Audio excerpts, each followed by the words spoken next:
Hey guys, welcome back to my channel. So today we're getting into vegan red beans and rice.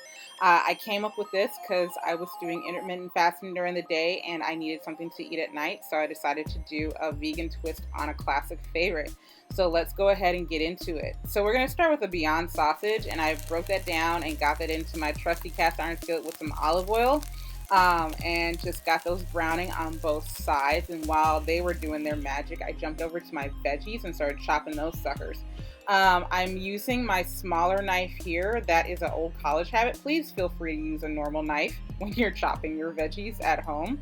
So while I was chopping those, I stopped to go ahead and flip my sausages because you want brownness on both sides. And then once they were done, I went ahead and took them out of the pan and let those rest and leave the grease in there because we're going to go ahead and use that for when we saute our veggies. And here they are, all my hard work with my little itty bitty knife, and they look fabulous if I do say so myself. So this is everything that's going in. We got the veggies, we got the rice, we got olive oil, we got my homemade seasoned salt and some other things. Let's go ahead and get this into the pan. So we got our oil still. We're going to start with our peppers and our onions and our garlic and our celery. And we're going to go ahead and start moving those around. And we're going to start sauteing those until they get translucent. I'm using my favorite tongs from Amazon.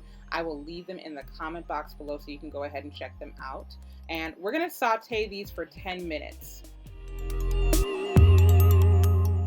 Just wanted to show you I didn't forget about the sausage. We're going to set that to the side for now. So our veggies have been going for 10 minutes and they have just a nice little bit of translucency to them. So we got our okra and our other little odds and ends that we're going to add in. So I got my homemade seasoned salt. Yes, homemade. You can do it too. I will make a video soon to come. Just a couple times around the pan. You don't want to overwhelm it because you can't take away once you put it in, right? So then I got my 2 red peppers and 20 cracks of black pepper. Why did I just not crack it in there? Because I'm holding the camera with the other hand.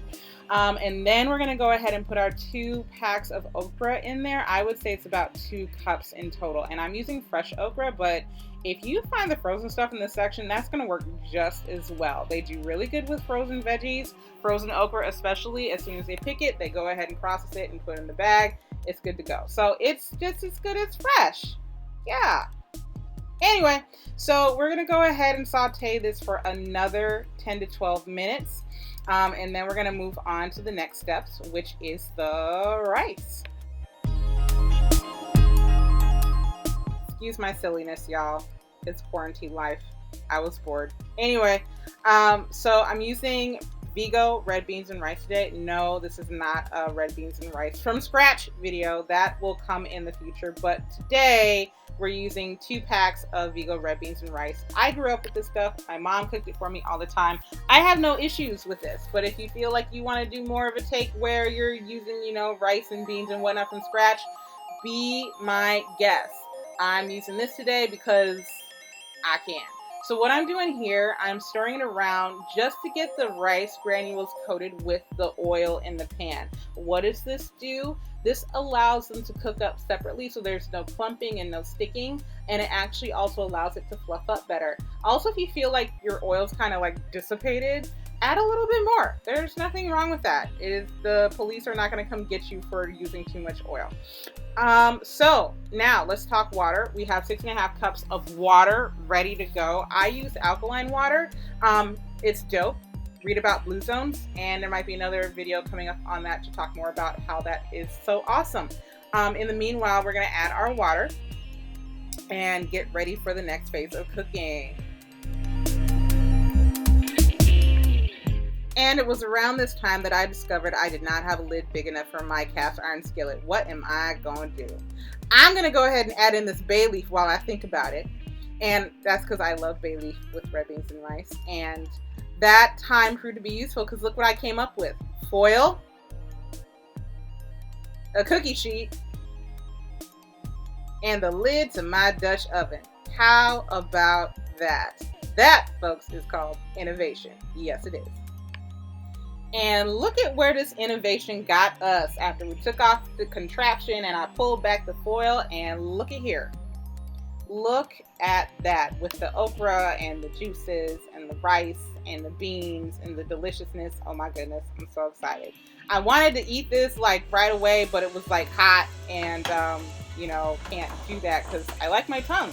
So I waited and stirred it around. You got to kind of fluff it up after you cook it. Fluff up rice after you cook it. And then I went back to my vegan sausage, which is now diced due to the magic of television. You're welcome. And we went ahead and poured that in there. That's all 4 sausages right there. And we're going to go ahead and stir that up and get that all incorporated with the juices and the deliciousness and the wonderfulness. Oh my God. I was just like so excited at this point. And look at that. Just the steam coming up and everything. There's something about cooking at home that just gets you going, and this is one of those times. So I'm serving this with a little bit of green remoulade. That is another recipe yet to come, and I hope that you enjoyed this. Let me tell you, it was worth every single painstaking chopping of the little knife and all the other work that went into it. I hope you like it. Please stay tuned for more videos to come, and don't forget to like, share, subscribe, and hit the bell for new notifications. Thanks for watching. Bye!